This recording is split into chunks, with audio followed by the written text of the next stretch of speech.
Buenas tardes, un saludo muy especial para todas las personas que nos ven en este momento, quienes nos ven en diferido. Es un gusto estar con ustedes en este episodio más de nuestra estrategia a través de esta alianza creada entre Positivo y Presta Salud, buscando promover un nuevo modelo de abordaje psicosocial orientado a promover espacios sanos, seguros y felices, porque tu salud y tú son nuestra prioridad para seguir aportando a esos entornos laborales basados en el bienestar y la calidad de vida laboral. Es por eso que hoy nos encontramos en un capítulo más, dando a conocer estos diversos temas que se estarán presentando en el transcurso de la semana. El día de ayer iniciamos hablando sobre orientaciones prácticas para brindar primeros auxilios psicológicos. Este es un tema que se ha abordado en diferentes oportunidades, se ha dado a conocer porque cada vez son más las personas que se interesan en conocer sobre este tema, en abordarlo, sensibilizarse frente a la importancia del cuidado de la salud mental y cómo ser participantes activos en todo este proceso. También se habla sobre entornos laborales seguros y saludables, construidos por personas que cuidan su salud mental. Hablamos sobre las emociones como aliadas o villanas en el desempeño laboral. Hoy iniciamos este espacio hablando sobre síndrome del desgaste ocupacional, ansiedad y depresión, una enfermedad laboral que impacta a las organizaciones. Será el tema posterior a hablar después de este espacio. Centro de escucha laboral con orientación preventiva y predictiva y su influencia en el mejoramiento de la salud mental. El miércoles hablaremos sobre adicciones, una vía de escape ante las altas demandas laborales. Hablaremos también sobre las funciones ejecutivas como aliadas en el desempeño laboral y hablaremos también sobre hábitos de vida saludable y su impacto en la salud de los trabajadores. El jueves ya estaremos hablando sobre cerebro y energía, las demandas cognitivas y su impacto en el desempeño laboral, hiperproductividad y culpa por el descanso, los enemigos del bienestar y la calidad de vida laboral. Hablaremos también sobre el disfrutar la vida, cómo conectar esos procesos de hiperproductividad, pero también la necesidad de encontrar los espacios para descansar. Y el viernes estaremos cerrando la semana para hablar sobre construcción de proyecto de vida, autoconocimiento como un aliado en ese proceso de transformación y habilidades para la vida fundamentales para el desempeño laboral, mm, en ese proceso de reconstrucción y conexión con todos sus espacios laborales. Entonces, bueno, el tema que nos convoca específicamente en este momento es ansiedad y depresión, una enfermedad laboral que impacta a las organizaciones. Antes de iniciar, me permito presentarme. Para quienes no me conocen, mi nombre es María Camila Cardona Meneses, psicóloga de profesión, especialista en seguridad y salud en el trabajo. Actualmente me encuentro cursando un máster en neuropsicología clínica, apasionada por todo este campo de los saberes. Me encuentro dispuesta a seguir construyendo espacios. Este es un tema que me apasiona. Considero que el trabajo es las horas donde mayor tiempo estamos y qué bueno que sean espacios que, verdad, aporten a nuestro bienestar de vida, que creo yo que es como el fin último de todos los seres humanos.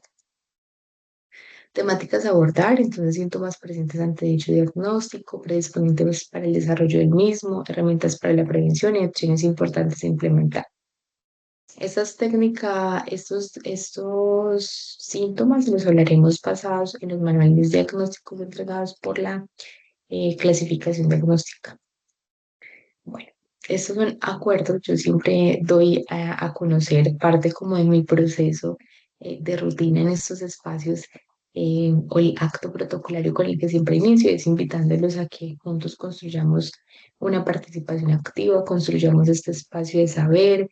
Los aportes que ustedes brinden son demasiado relevantes porque nos permiten, a través de esas diferentes ideas o opiniones que ustedes brindan, pues construir un saber un poco más amplio y más diverso. Y pues bueno, eso aporta mucho a todo este proceso de diálogo de saber, que para mí más que venir a brindarles acá un tema, requiere de un espacio de la construcción de los saberes y es por eso que quienes nos ven en diferido También son invitados a participar a través de nuestro canal de YouTube, nos pueden dejar sus mensajitos allí y bueno, encontrar como la respectiva información. Los invito a que se dispongan a presentar, a estar presentes de manera consciente, activa, y es por eso que los invito a que escuchemos esta breve meditación, una pequeña práctica de mindfulness de 4 minuticos, corta, pero para conectar con nuestro cuerpo, con nuestra mente, escucharla y podernos disponer como para estos minutos que vamos a estar aquí construyendo conocimiento. Vamos a empezar a prestar atención a nuestra respiración como un ancla para establecernos en el momento presente. Siéntate cómodamente, procurando que tus pies toquen el piso. Coloca tus manos sobre tus muslos y relaja tus hombros. Cierra tus ojos o descansa la mirada en un punto fijo en el piso, de manera que si llegas a distraerte y comienzas a mirar en otras direcciones, puedas fácilmente regresar a ese punto.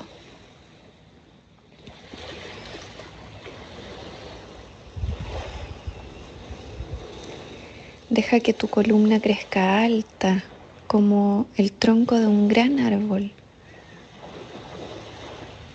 Está derecha, pero no rígida. Nota tu cuerpo en este espacio y date el tiempo de identificar cómo te sientes.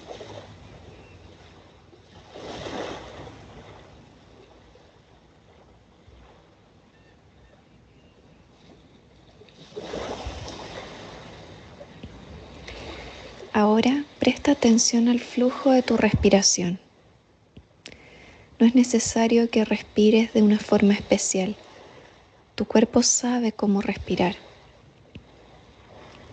Simplemente siente el aire entrar en tu cuerpo cuando inhalas y salir de tu cuerpo cuando exhalas.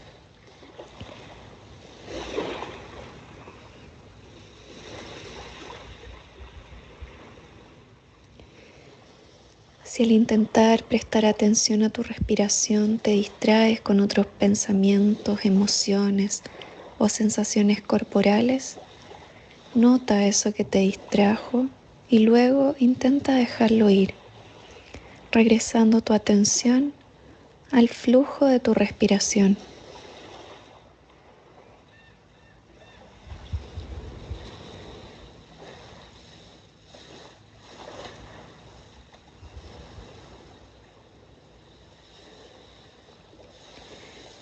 Sigue prestando atención a tu respiración por unos momentos más.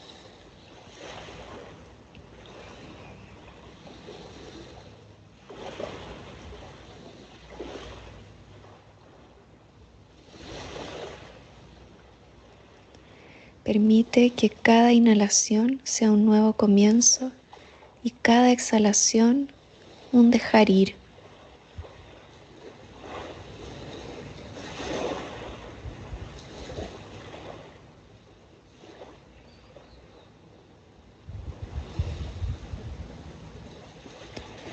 Cuando te sientas listo, lentamente abre tus ojos y regresa tu atención al espacio donde te encuentras.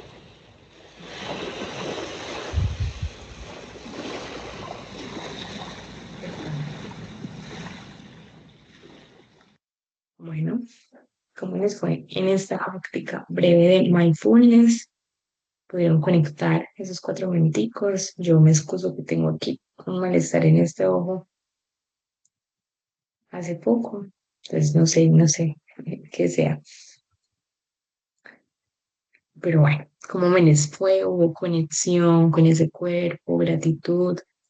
Muchas veces necesitamos librarlos un poco de toda esa tensión a la cual a veces se expone nuestro cuerpo en las altas demandas laborales que se nos presentan, a veces las exigencias de la misma vida diaria. Incluso eso siendo un factor relevante para este tema, el cual vamos a hablar en este momento. Resulta que en el 2023 el Ministerio de Salud lanza una encuesta a nivel nacional en la cual realiza preguntas muy interesantes y participa una gran cantidad de población colombiana. Eh, Ellos hablan de que tomaron una muestra de 3.430 personas. Esta investigación se llevó a cabo entre el 6 y el 9 de octubre. Fueron preguntas ligadas a cómo perciben las personas la atención en salud mental, cómo la abordan ellos, si creen que han tenido problemas de salud mental. Y resulta que esta encuesta revela que el 66,3% de los colombianos declara haber enfrentado algún problema de salud mental. Esto yo se lo refería hace un par de días, ya en otros espacios pues se ha referido a esta encuesta y se ha hablado de la misma, pero yo creería que más, que realmente cuando somos conscientes y tenemos conocimientos de qué es la salud mental, cómo ésta se afecta o en qué momentos podríamos hablar de problemas de salud mental, todos podríamos haber dicho que sí. Un 100% diría yo de los colombianos ha tenido problemas de salud mental porque sencillamente está ligado a esas situaciones que en algún momento han rebasado nuestras habilidades de afrontamiento o no hemos encontrado una respuesta funcional a la misma. Hay unos procesos, unos predisponentes que nos llevan a desarrollar lo que haríamos como trastornos de salud mental. Problemas de salud mental podemos tener todos y no necesariamente eso quiere decir que vamos a desarrollar una patología en salud mental, un trastorno de depresión y ansiedad. Todo depende de algunos factores que nos hacen más vulnerables, más sensibles a llegar a desarrollar esa patología. Entonces, ¿cuáles son esos factores? Hablamos de un factor psicológico y un factor biológico. Por ejemplo, a nivel psicológico, podemos referirnos a aspectos como situaciones específicas de trastornos de aprendizaje, alguna vulnerabilidad en los procesos cognitivos, a nivel biológico, qué antecedentes tenemos familiares, de pronto que en la familia hayan personas con diagnósticos ya específicos, periodos sensibles del desarrollo, que durante nuestro proceso de crecimiento y desarrollo hayamos sido víctimas de abuso sexual. Eh, Esos periodos sensibles nos habla de esas primeras etapas, de esos 0 a 7 años que hablamos de esa primera ventana de desarrollo fundamental, de los 7 a los 12, ese proceso de la infancia, la transformación en la adolescencia, la pubertad, cómo se da la adolescencia, haber crecido en un entorno en el cual había violencia intrafamiliar, violencia física por parte de los padres, bueno, tantas vivencias que puede que todas estas situaciones nos hayan llevado a no desarrollar unas habilidades de afrontamiento funcionales y llegar a tener abuso y uso de sustancias psicoactivas. Aquí esto biológico lo podemos conectar un poco con lo genético también. Encontramos exposición a circunstancias sociales, económicas, geopolíticas y ambientales desfavorables. Todo esto, por ejemplo, cuando hablamos de contextos también sociales violentos, Colombia es un país que se ha caracterizado por tener unas altas violencias por conflicto armado. A nivel económico ha habido afectación dado eh, la baja demanda laboral, las altas tasas de desempleo que ha llevado a la migración de las personas, donde se desintegran las familias y esto comienza a generar también unas situaciones específicas en el crecimiento de los hijos, en las relaciones, vínculos parentales, mm, amorosos, esos vínculos de pareja. Entonces encontramos aquí que para yo hablar de un trastorno, para yo decir es que tiene ansiedad, es que tiene un trastorno afectivo bipolar, es que fue diagnosticada con un trastorno del estado del ánimo como la depresión, debo partir de unos componentes esenciales. De alguna forma, ese término de, está depresiva, es que es muy ansiosa. Sí, yo puedo presentar una que otra sintomatología, pero no quiere decir que esto ya me hace como tal tener ese diagnóstico. No, hay aspectos específicos eh, que hacen que padezca o no el trastorno y este requiere un tiempo. Para yo diagnosticarlo, debo presentar durante determinadas semanas una sintomatología, una intensidad. Esa intensidad se refiere a de qué manera impacta o afecta las esferas de funcionalidad a nivel cognitivo. También hay unos aspectos específicos interesantes que intervienen, cómo se afecta la atención, la memoria, el pensamiento a nivel afectivo. ¿Cuál es esa emoción que empieza a predominar en mí a nivel comportamental? ¿Cómo esa emoción y ese pensamiento me llevan a actuar? Y fisiológicamente, ¿qué siento? Falta de sensación del aire, dolor de cabeza, gastritis, bueno, tantas situaciones que se pueden presentar. Entonces vamos a hablar principalmente, acá encontramos diferentes diagnósticos afectivo bipolar, estrés, ansiedad, demencia, insomnio, esquizofrenia. Eh, Me parece interesante esta imagen en la que se proyectar, pero realmente los temas que nos convocan es ansiedad y depresión, son los trastornos del estado de ánimo. Resulta que los trastornos del estado de ánimo, según la clasificación diagnóstica que nos brinda el DSM-5, nos habla de estos seis grupos principalmente. Trastornos depresivos mayores, trastorno bipolar uno y 2, trastornos distímicos, trastornos ciclotímicos, trastornos del estado de ánimo debido a enfermedades médicas y trastornos del estado de ánimo inducidos por sustancias. Ven que son muchos los trastornos que podemos encontrar.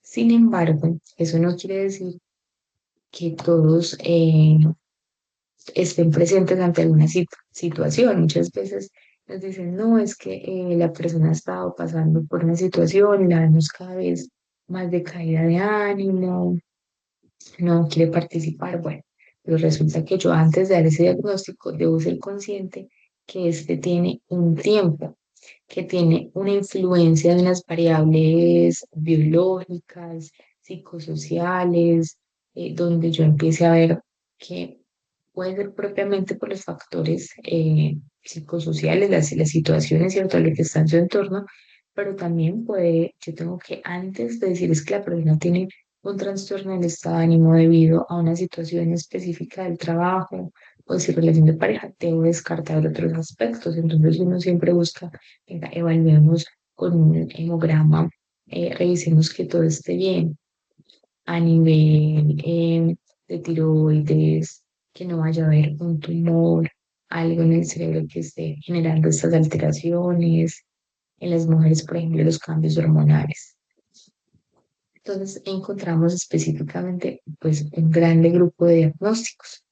Eh, este trastorno afectivo bipolar solía conocerse como el maníaco depresivo, entonces por eso sigue como estando dentro de estos grupos de trastornos del estado de ánimo.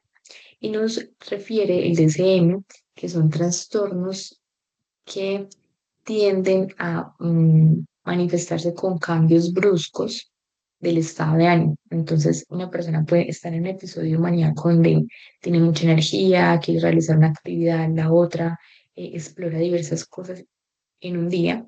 El otro día es como si ya hubiera perdido el interés completo por esa actividad. Entonces, hablamos de bajadas o depresiones profundas donde la persona desea solo estar en cama, irritabilidad, llanto, o muchas veces mi irritabilidad es una tristeza profunda que lleva a una hipersomnia, a dormir demasiado, como posteriormente puede tener una subida, un pico emocional donde volvemos a lo mismo. Y así, y estos pueden ser fluctuantes.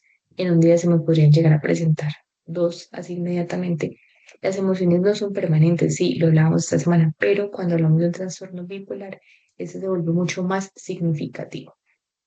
El trastorno bipolar es considerado como una enfermedad orgánica que actúa sobre los mecanismos que regulan las emociones.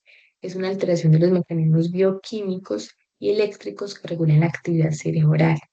Esa alteración produce altos y bajos desproporcionados o sin mantener ninguna relación con los acontecimientos de la vida, pero está ahí fluctuante, que ahí es donde hay que revisar la fuente. ¿Qué puede ser lo que esté pasando y lo que esté generando ese comportamiento si no hay una explicación propia de los hechos de la vida? Por otro lado, encontramos ya propiamente entonces los trastornos depresivos. Estos trastornos pueden llegar a tener comorbilidad con otro tipo de diagnósticos o incluso si hay consumo de sustancias psicoactivas, el consumo de una sustancia me puede llevar a un estado de depresión, mm, a un estado maníaco, bueno, tantas situaciones que por eso es importante revisar qué sucede antes de llegar a un diagnóstico. Entonces vamos a enfocarnos principalmente en depresión, que es como el que nos convoca. Esos trastornos depresivos tenemos, por ejemplo, trastorno de desregulación disruptiva del estado de ánimo. Esa disregulación disruptiva se presenta principalmente en la primera infancia. Es ese diagnóstico con el que se inicia la evaluación mm, de los niños, por ejemplo, niños que son muy irritables, que no se calman con facilidad, que tienden a mostrarse violentos. Aquí empiezan muchas veces a evaluarse, por ejemplo, cuando son violentos con los compañeros, con los animalitos que les hacen maldades. Bueno, entonces es un diagnóstico que se da principalmente en la primera infancia, en la adolescencia entre los 6 y los 18 años, y este podría llegar a convertirse en un trastorno de conducta o en una personalidad antisocial, pues si permanece a lo largo del tiempo. Em, por otro lado, tenemos el diagnóstico de la depresión mayor, que este eh, trastorno nos dice el DSM-5 que la persona principalmente se muestra deprimida la mayor parte del día, según la información que se desprende y observa por otros. Hay una disminución importante del interés y el placer de casi todas las actividades la mayor parte del día, pérdida o aumento importante del peso. Aquí pueden aparecer atracones de comida, el no saber gestionar esas emociones. Entonces, hace unos días hablábamos de esa hambre emocional y esa hambre física. Entonces, cuando aparece esa hambre emocional, que la persona se muestra con deseo de comer, y aunque come no hay una saciedad y sigue necesitando y necesitando comer y comer más. Puede aparecer insomnio o hipersomnia casi todos los días y aquí la persona se puede llegar a volver disfuncional porque hay tanta baja emocional, tanta pérdida de interés que si pierde su trabajo o no, pues no es como que impacte mucho su estado de estrés, de preocupación, agitación o retraso psicomotor casi todos los días, pero nos dice que acá hay un tiempo. Entonces, todas estas situaciones pueden llevar a que haya una alteración específica en su funcionalidad. Pero eso más o menos por cuánto tiempo se tiene que presentar para yo ya decir como tal es un diagnóstico. 5 o más de los síntomas presentarse en un mismo periodo de 2 semanas y representan un cambio del funcionamiento previo, al menos uno de los síntomas del estado deprimido o dos de la pérdida de interés o placer. Entonces, esto debe estar permanente por lo menos por 2 semanas. Si no es así, pues ya podríamos como evaluar otro tipo de factores que intervienen. Por otro lado, encontramos ya los trastornos de ansiedad. No vamos a entrar a especificar, realmente son muchos. Aquí podríamos eh, revisarlos a profundidad, pero pues el tiempo es corto para que podamos abordar otros aspectos, algunas técnicas de intervención, pero la clasificación del DSM-5 pues nos puede arrojar si de pronto queremos como indagar un poco más sobre cuáles son los síntomas. Este trastorno disfórico premenstrual está siendo hoy en día ya diagnosticado en las IPS, pues requiere una evaluación ardua y es con este mismo con el que se le da a las mujeres incapacidad por, por estar pasando por su ciclo. Tenemos por otro lado los trastornos de ansiedad. Los trastornos de ansiedad también actualmente han sido considerados como uno de los mayormente diagnosticados. Son varios los que encontramos. Vamos a hablar también por encima sobre el tiempo. Lo mismo aquí. Hablamos de un tiempo, de una intensidad, es decir, cómo afecta esa funcionalidad del ser humano en sus diferentes contextos de participación social, familiar, laboral, académico. y este debe permanecer por lo largo de estos tiempos que vamos a hablar para que de verdad podamos llegar a decir, bueno, sí, aquí se establece un diagnóstico y vamos a empezar a revisar. La idea es que si yo empiezo a observar ese tipo de comportamientos, pues encienda una alarma y pueda asistir inmediatamente mm, a solicitar esa ayuda necesaria para intervenir y no esperar a que eso se me convierta en una situación que es aún más compleja. Entonces, trastorno por separación. Este trastorno se da principalmente en los chicos también. Cuando están iniciando esa fase escolar, hay niños que no se logran adaptar, pero pues también más adelante los podemos empezar a ver en el trabajo, cuando de pronto tenemos vínculos muy estrechos con las parejas, con familiares, entonces esa adaptación a entornos laborales o académicos se intensifica, se vuelve un poco compleja y ante la separación de esa figura que es significativa, pueden aparecer diferentes síntomas que me lleven a producirme una crisis de hiperventilación, otras situaciones. Nos dice que el miedo, la ansiedad o la evitación deben de ser presentes mínimo 6 meses en adultos y 4 semanas en niños y adolescentes. También tenemos el mutismo selectivo, que se considera sin capacidad persistente de hablar o responder a otros en una situación social específica en que se espera que debe hacerse o a pesar de hacerlo sin problemas en otras situaciones. Debe haber una duración mínima del mes. Entonces aquí es esa persona específica donde no hablo con determinadas personas, pero con otras sí. Entonces son los niños que en el colegio no hablan absolutamente nada, pero en casa sí hablan con sus padres. Entonces uno dice, ok, no hay un problema de lenguaje, hay una situación propia que no le permite. Encontramos también las fobias específicas que tienen que ver eh, frente a ese temor intenso a un animal, a un objeto, a una cosa, situación según lo que suceda.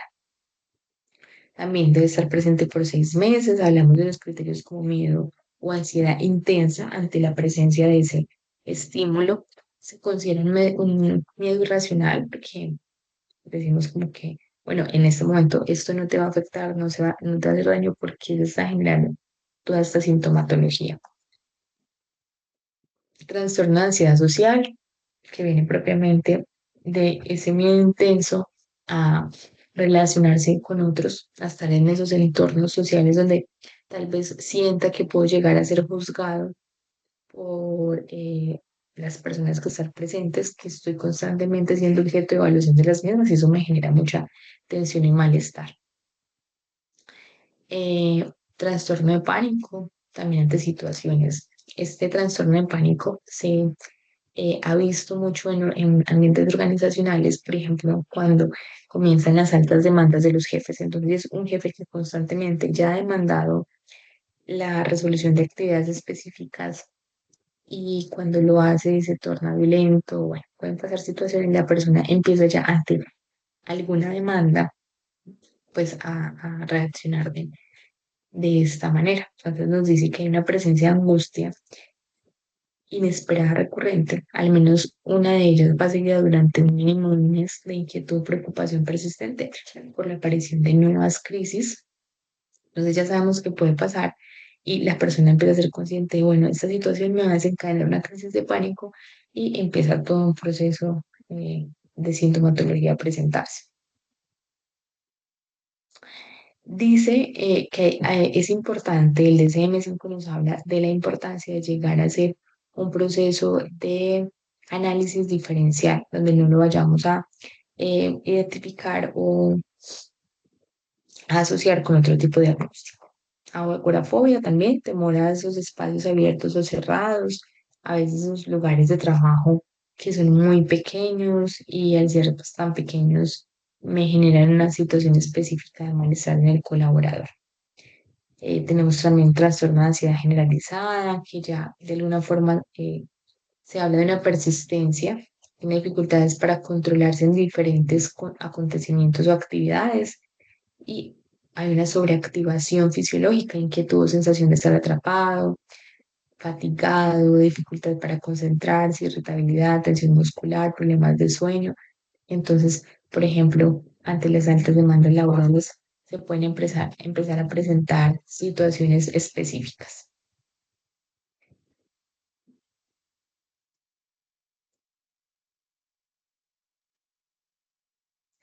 Bueno, también tenemos los trastornos obsesivos compulsivos. Estos también se suelen presentar mm, muchas veces ante situaciones de ese excesivo orden.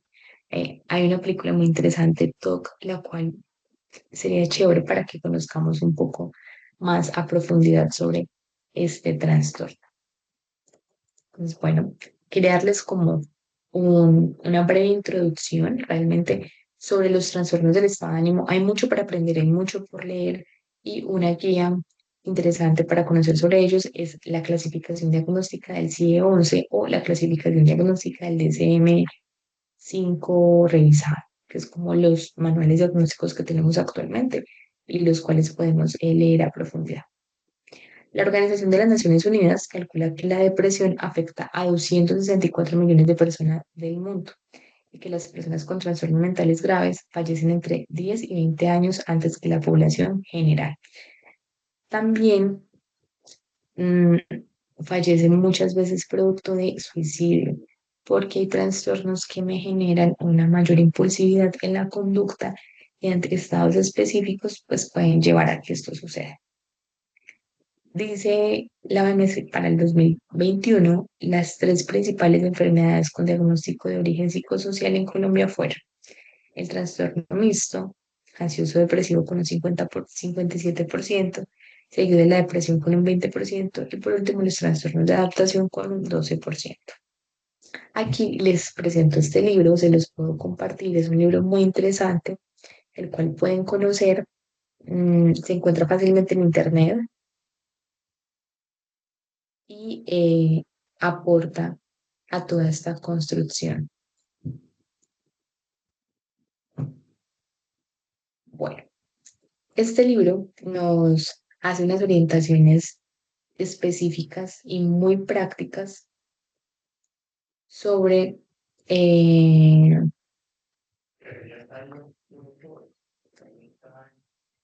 todo un proceso de análisis, de análisis investigativo de nosotros mismos.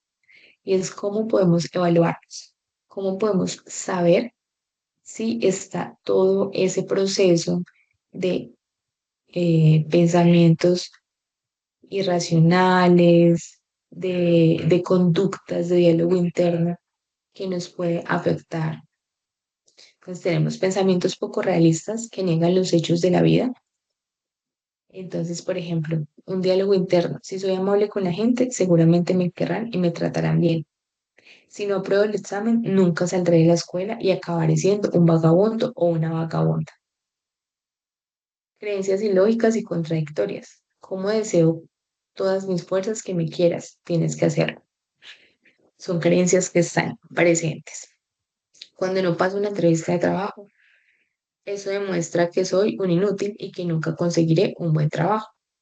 La gente tiene que tratarme equitativamente, aunque sea poco amable e injusto con ellos.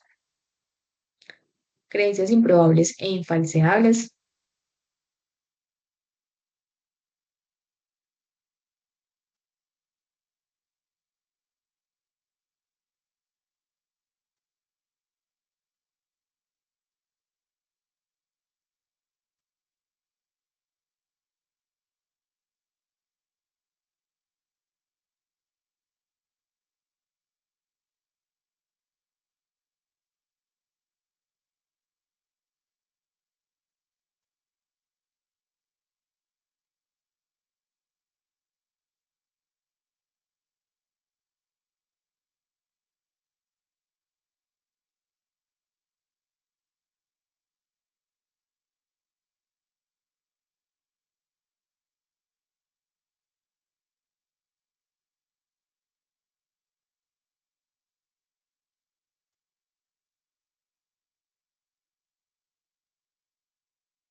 Bueno, continuamos. En este espacio tuve acá una falla. Entonces, nos hablaban frente, o en este libro nos refieren diferentes situaciones específicas que podemos empezar a identificar de nosotros. Este libro surge principalmente de la teoría cognitivo-conductual de Albert Ellis, más ligada como al postracionalismo, a estos aspectos, donde nos refieren que podemos nosotros mismos empezar a hacer una evaluación, un análisis de el pensamiento. Entonces hablamos de pensamientos poco realistas que niegan los hechos de la vida. Si soy amable con la gente, seguramente me querrán y me tratarán bien. Si no apruebo el examen, nunca saldré de la escuela y acabaré siendo un vagabundo o una vagabunda. Creencias ilógicas y contradictorias. ¿Cómo deseo con todas mis fuerzas que me quieras y tienes que hacerlo? Cuando no paso una entrevista de trabajo, eso me demuestra que soy inútil y que nunca conseguiré un buen trabajo. La gente tiene que tratarme equitativamente, aunque sea poco amable e injusto con ellos. Entonces, todas estas creencias, ese diálogo interno que yo establezco conmigo misma, me puede conllevar a tener una afectación específica en las actividades que realizo, en cómo interactúo con los otros, em, y a lo largo del tiempo, estas sintomatologías conllevar a que suceda alguna situación específica de malestar. Creencias improbables e infalseables, como he hecho daño a otras personas, estoy condenado a quemarme en el infierno y a sufrir eternamente. Soy una persona especial que siempre saldrá ganando, haga lo que haga. Creencias de merecimiento o inmerecimiento. Como soy buena persona, me merezco tener un éxito en la vida y el destino se asegurará de que pasen cosas buenas. Como no lo he hecho tan bien como podría haberlo hecho, me merezco sufrir y no llegar a hacer nada en la vida. Entonces la idea es que este libro nos da algunas pautas específicas para que comencemos a trabajar en ellas. Acá tenemos otras pautas. ¿Es realista esta creencia? ¿Es opuesta a la realidad de la vida? ¿Es lógica esta creencia? ¿Es contradictoria consigo misma o con mis creencias? La idea es que podamos evaluarnos. Esta frase de Ellis me parece muy significativa y es: toda persona tiene capacidad para cambiarse a sí misma. Todos nosotros, a través de ese proceso de autoevaluación, podemos llegar a cambiarnos a nosotros mismos y a transformarnos. Puedo mostrar esta creencia, puedo falsearla, de alguna forma, se los pongo textual como lo plantea en su libro, eh, pero tiene pues varias variaciones. ¿Hay algún sentido en que la mantenga si no se puede falsar? Es como falsaria, como desmentir, como yo decir, no, eso sí o sí es así. Demuestra esta creencia que el universo tiene una ley de merecimiento o inmerecimiento. Si actúo bien, me merezco sin duda una buena vida, y si actúo mal, me merezco por completo una mala existencia. Eso es como el yin y el yang, como lo vemos desde ese punto. Aquí encontramos un cuadernillo también, este también se los puedo compartir, es uno de los recursos que encontramos en línea y que se hace muy significativo y el cual nos puede brindar grandes aportes. Cuadernillo de trabajo para la ansiedad. ¿Qué te preocupa que suceda? ¿Qué tan probable es que vaya a suceder realmente? Entonces, esa es una técnica que podemos empezar a utilizar para intervenir en todo este proceso de trabajo con nosotros mismos. Listo, yo identifico unos síntomas, pero después de que identifico esos síntomas, para ver si están presentes o no en mí, ¿qué debo hacer luego? Mm, ¿Cómo lo voy a manejar? Voy a buscar ayuda de un profesional para que me acompañe en todo este proceso. El ideal no es autodiagnosticarnos. Muchas veces encontramos ya en internet muchos test y temas que nos podemos hacer de manera sola. Entonces las personas empiezan con nuestro amigo terapeuta Google, que no es el más ideal, ¿cierto? Si bien nos brinda una información muy valiosa, pues está mm, abordada por los profesionales de la salud mental, que dedicamos varios años a analizar toda esta información y a saber cómo conectarla específicamente para establecer un diagnóstico. Yo no puedo dar un diagnóstico porque sí, eso le puede llegar a afectar la vida a las personas de una manera muy significativa. ¿Qué tan probable es que vaya a suceder realmente si tu miedo se vuelve efectivamente una realidad? cuál es el peor escenario posible, cuál es el escenario más probable, cuál es el mejor escenario. Entonces, estas son herramientas que ustedes pueden empezar a utilizar para abordar estas sintomatologías que a veces están constantemente presentes y salen de control de las personas. Cosas que están fuera de mi control, cosas que solo me hacen perder el tiempo, cosas que me siento obligada a hacer, cosas que son responsabilidad de alguien más, cosas que siento que solo yo puedo hacer bien, cosas que realmente no necesitan ser resueltas. Entonces aquí les dejo como algunos tips para que se tomen unos minutos y los dediquen a evaluarse.